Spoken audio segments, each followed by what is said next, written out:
Liverpool have a new number 27 and his name is Darwin Nunez.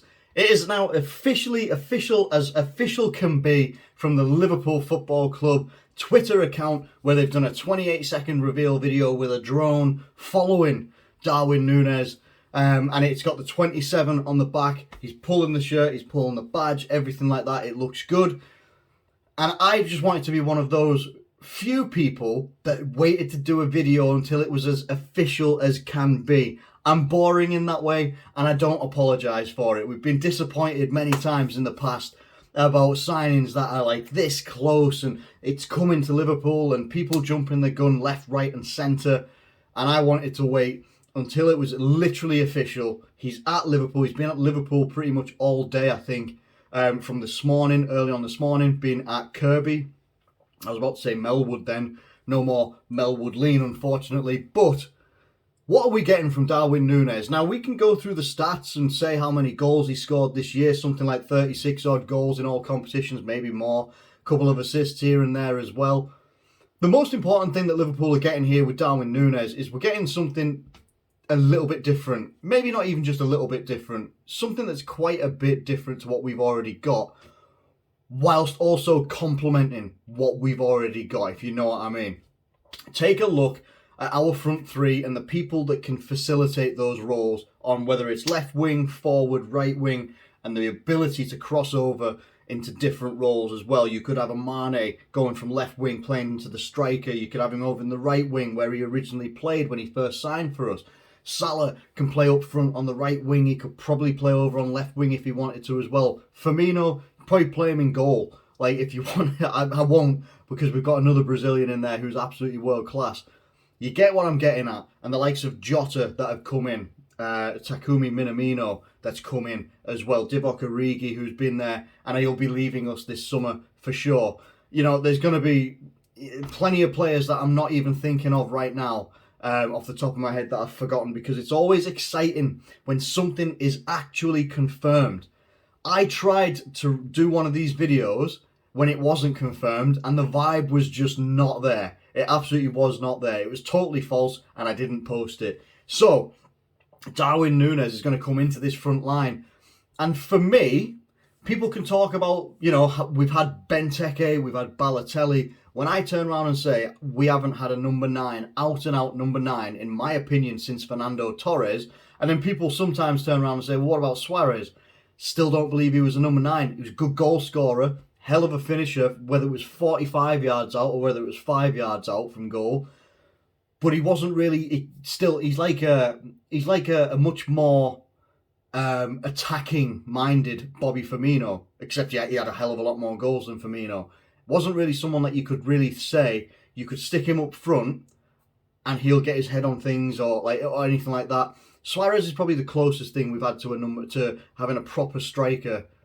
Darwin Nunez could be the first one that we've had since Fernando Torres that really is an out-and-out number 9 who can still, I believe, do all the work of someone, maybe not to the levels of a Bobby Firmino, but he could certainly do somewhere near that, as well as the adaptability of being able to play as a striker, probably primarily as a striker, but he can play from the left as well. He's done that a lot at Benfica. A lot of his attacking work seems to come from the left when you see his attacking heat maps and stuff like that. Especially, there was a feature when he played against us with Benfica in the Champions League. That's the only 2 games I've seen Darwin Nunez play is against us.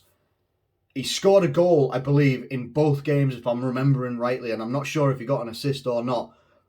But he was an absolute danger. There was only one other player that I had that sort of sense of danger when they played against us in a game, and that was Erling Haaland when Salzburg played against us in the Champions League. And then obviously he moved to Dortmund, and now he's moved to Manchester City. Haaland was like that, like for me, and I got the same feeling with Darwin. I don't know whether to call him full Darwin Nunez, or do we just call him Darwin? It feels a bit more natural just to call him Darwin, so I'm going to go with that for now. We may change things up in the future. But when obviously we know how our team play, it's great to watch us play. But it's also wonderful to sometimes come up against an opponent and you notice someone from that team that you think, that is a player that could actually, that they could play for us. They could play for us. Like, there was a couple of guys that played for Benfica that were very good in an attacking sense, but he was the one. I think he would have been maybe 21 years old, might have been 22 at that time when he played against us. Still, obviously, a very young player, a lot of development to go, but he scored a boatload of goals in the Portuguese league this year. And I don't want people to discount the fact that he's come from the Portuguese league, because people that do that, whether you're a Liverpool fan or not, you've got to remember, where did Luis Diaz come from? And how electric was he for Liverpool? He helped revitalise us at a certain point where I don't think things were a bit stale for us, but I think it injected something that was just like, wow, look at how this guy moves. He has all the attributes of pretty much all of our other forwards that they all have. And then he has this insane ability of dribbling and taking on players in places that I remember people turning around saying he's got a little bit of Suarez about him, with his turns inside the box, his ability to take on close counters, situations with opposition players as well. I don't want to say the greatest because I'm getting a bit too hyped up at the moment. I can feel it. But I think one of the best things that I've heard about Darwin Nunez that people have said, people that have played with him, coaches and stuff like that, he's got a bit of a Cavani about him, and he's got a bit of a Suarez about him as well. I don't like it when people compare like to other players. It gives you an image in your mind of what you're expecting, and it can sometimes be unrealistic. Like when people would turn around and say, you know, such and such is that nation's version of a Messi, or this guy's a version of that nation's Ronaldo, or something like that. It gives you a heightened expectation of what you're expecting from the player. All I'm expecting from Darwin Nunez is to have a good pre-season, get himself featured in the pre-season, and then we can get a good feel for what he's like with the team. My personal opinion is I think he's going to come into this team a little bit like Luis Diaz did. And I do believe that he's going to come in, and I do think he can hit the ground running. I really do. The attributes that you get with Darwin Nunez, and I can understand why people maybe say he's got a bit of a Suarez, he's got a bit of a Cavani with him. Cavani was never the fastest of all-time players. To be fair, neither was Suarez, but he was always quicker than Cavani, from what I've seen anyway. Cavani is obviously he's a hell of a finisher. In and around the box, hell of a finisher. Bit like I don't want to say like he's like Inzaghi type, but I'm just going to say he was a good finisher, a sharp shooter as they would call him, especially at PSG, where he had a partnership with, I don't think they liked each other, him and Ibrahimovic as well. And of course, formerly, I think it was Napoli. So it's someone who played in a blue shirt, light blue shirt. Anyway, I'm pretty sure it was Napoli. And then obviously Suarez, he's just got mental shooting abilities. We saw it all on display when he was at Liverpool. Maybe less so when he was at Barcelona, but he's got mental shooting. He's just got absolutely no fear at all. Where he's just, if goal's 45 yards out, let's go for it. And that looping goal, I'll never forget it. What a goal by Suarez. And then you take someone like Darwin Nunez, who, if he can develop even anywhere close to either of those two, never mind a combination of the two, incredible. But the other attribute that he has, that is going to be a big compliment to our front line and already the way that we play, is obviously the pace and the quick feet that he has as well. Like, I call it a cardinal sin. I don't go and look at players' highlight videos. Like, I've seen the two games in full that he played against us when he was playing with Benfica for Liverpool. That for me was an eye test that I was already like, wow, what a player. Wherever he goes, he's going to be a big player. If he happens to come to Liverpool, fantastic, great stuff. But wherever he goes, I think he's going to be a big player. Even if he didn't come to us. If he'd have gone to Man United, I'd have thought, fuck, what a player that they've just got. And I would never ever want United to get a player that I think is very, very good, because it could only be good things for them. So I'm glad that United didn't get him in the end, and we did. I'm very, very happy about that. But I do believe that the things like the quick feet, the pace, his intelligence of being able to run off the shoulders of defenders, his vision and being able to read the game in an intelligent way, and this is, I think, also a key thing to that, linking in to being that guy who's going to try and be on the defensive line and wanting to arc those runs, maybe start those runs as well. There's one thing that one of his coaches said in a Sky Sports interview, and it might be one of his first clubs or whatever club it was he was in La Liga. I can't remember the name. Sorry, I can't remember the name. And they were saying one of the things that he had was, once he learned properly how the team formulates attacks, he was able to start runs very, very early on because he knew what was going to be coming and maybe something delivered over the top to him, so that when they hit that ball, he's already at full pace. Now, what they say is his acceleration, his starting acceleration is very, very good. So it basically means from a standing start, he can accelerate through the gears very, very quickly and get up to a quick pace very, very quickly. We saw that on display against us, against Liverpool. I think the thing that caught him out quite a few times was our high line. I think he did get caught offside a few times as well. But obviously there was a couple of times when he did get it right. And they really, really did get it right on a good couple of occasions. And it was a result of some good recovery defending and some goalkeeping as well that saved us quite a few times. It has to be said. And I think once he learns how we play, with the likes of Trent Alexander-Arnold, the likes of Andy Robertson, maybe even a Tsimikas as well as the deliveries and stuff you can get from a Salah, from a Luis Diaz, maybe even a Bobby Firmino, whoever else in midfield, could be someone like Thiago. So once you get those, like the vision and stuff of Thiago and the ball and the defense splitting passes that he can do as well as everybody else, it becomes a very dangerous prospect for the opposition, having someone that is very different in our front line and re-energizes our front line and makes our front line much less predictable in the way that it plays. It also does mean, in my opinion, this is just my opinion, and I've harped on about different formations and ones that I prefer over the years. I can't say just how many, but over the years. It could mean now we have the facilities to be able to play different styles much more effectively. So instead of having to say you put a Shaqiri out on right wing and you have Salah go up front and Bobby Firmino in behind, you could do similar, but you could still, in my opinion, in his strongest position, you put Salah on the right-hand side, you have Bobby Firmino in that middle bit, you have Luis Diaz or a Diogo Jota, or even in the middle you could have a Diogo Jota, and then up front you got Darwin Nunez.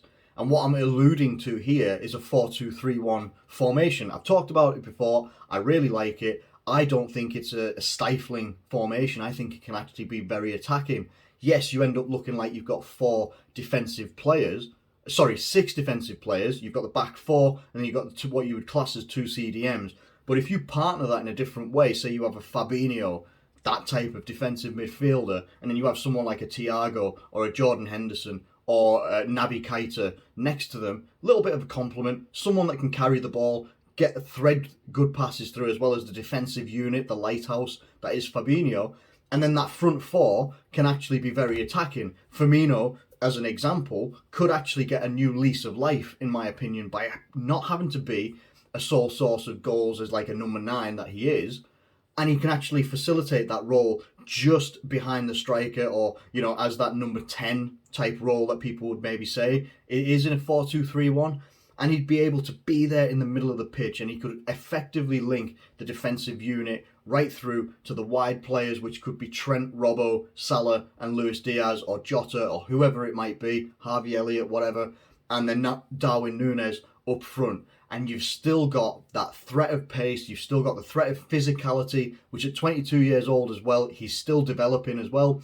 He will only get himself physically stronger, physically fitter, and be able to adjust to the physicality of playing in the Premier League much more the more he plays it. And the more he starts to learn how Liverpool play, he will become a much more effective player, which is why I do believe he currently has the attributes to make a good positive impact on Liverpool, but he will only develop further, which will only then increase the impact that he has, which could then lead to more goals, more assists, more link-up plays, more effective attacking play as well. And he could also be the difference in certain games where we can maybe look back on certain games where we've maybe drawn it in the past or lost a game in the past. And as rare as those occasions do happen, he could be a difference maker from turning a loss into a draw or a draw into a win. And it sounds like, you know, I haven't prepared any of what I wanted to say. All of this is just off the cuff. And I might have bigged up this player quite a bit. I don't believe that I have. I think I've been quite realistic in our expectations. Am I expecting a Salah debut season type goals, you know, sort of record or anything like that, where he scored like 44 goals in all competitions and broke Alan Shearer's record of most goals in a Premier League season? No, I'm not expecting that. I'm really not. I'm expecting... People are saying if he gets 20 plus goals, then he'll be worth it. Worth it. I still don't even believe that. I think if he has positive contributions, if he gets 20 plus goals, fantastic. I think that's an amazing debut season for a young lad coming in. People are discounting the fact as well, because they keep saying, oh my God, Liverpool spent 90, 100 million, 105 million. We haven't. It's 64 million or 67 million, whichever one the figure is. And then it will rise depending on milestones in the, package. The contract package, I'm calling it, because I can't think of what it's actually called. Like bonuses and stuff like that. One of them is if we win the Champions League, and it's like 15 million or 20 million, whatever it might be. Add-ons. That's what I was looking for. Add-ons. So at the moment, it's 64 million with maybe 5 or 10 million, like after a certain amount of appearances, whatever it might be. It's not going to reach £100 million. So people need to forget that one straight away. And even if he was £100 million and he ends up being worth it, who cares? People keep talking about retaining net value or transfer market value. If he's performing and he's scoring goals, he's contributing, and then he ends up being someone that can aid us in winning titles or winning cups or winning cup competitions, whatever it might be, does anyone actually care? Because it means that you've signed someone that's effective. And I fully believe in this player on a different level than maybe opposition rival fans or whatever they might believe. And that belief is Liverpool only spend big when they believe it's needed and it is necessary. People seem to forget, and they keep lumping them in together, saying like, sort of like, oh, Liverpool spaffed money on Salah and Mane and all this lot. From what I remember, Mane cost about 30 odd million and Salah cost about 36 or 38 million. You put those two players together, they don't even make a Nicola Pepe at Arsenal at 72 million. And what we got out of those two players for less than Nicola Pepe, I don't think we did any bad business there, do you? And then when we look at the likes of Alisson, brought in 65 million, I think it was. Obviously Virgil van Dijk came in as the world's most expensive defender. Now he's the second because Harry Maguire is the most expensive defender on the planet right now. Virgil van Dijk came in 75 million. Alisson 65 million. Fabinho, I want to say it's 50 million, but I can't remember if I'm honest with you. And then we look at, I think Naby Keita was 48 million. Had a bit of a slow start, but you look at his season last year, I think he had a really good season. Liverpool spend big when they believe they need to, that it counts, and that it's going to do something that's going to bring something different and something that is needed and necessary to this Liverpool team. And I believe that's what we've done with Darwin Nunez. So welcome to Liverpool, Darwin Nunez. I certainly hope that, if anything, I just hope he has a great time getting involved with the team, learning, meeting all the players and stuff like that when they eventually come back from holidays and the start of pre-season and stuff like that as well. I just hope he integrates really nicely, and then I hope for the very best for Darwin Nunez. I'm not setting any targets for him or anything like that, because who am I to set targets for a 22-year-old striking phenomenon? Who am I to do that when I can't even do anywhere near what someone in like a non-league team could do? I can't do any of that sort of stuff. I just genuinely hope for the best for him, and I obviously then hope for the best for Liverpool and that he can bring his best to Liverpool, and I think that we'll thrive from it. Thank you ever so much for watching this video. If you have enjoyed it, please do feel free to hit that like button and subscribe if you're new around here. Thank you once again. Do feel free to get your comments in the comment section below, and I'll catch you guys later.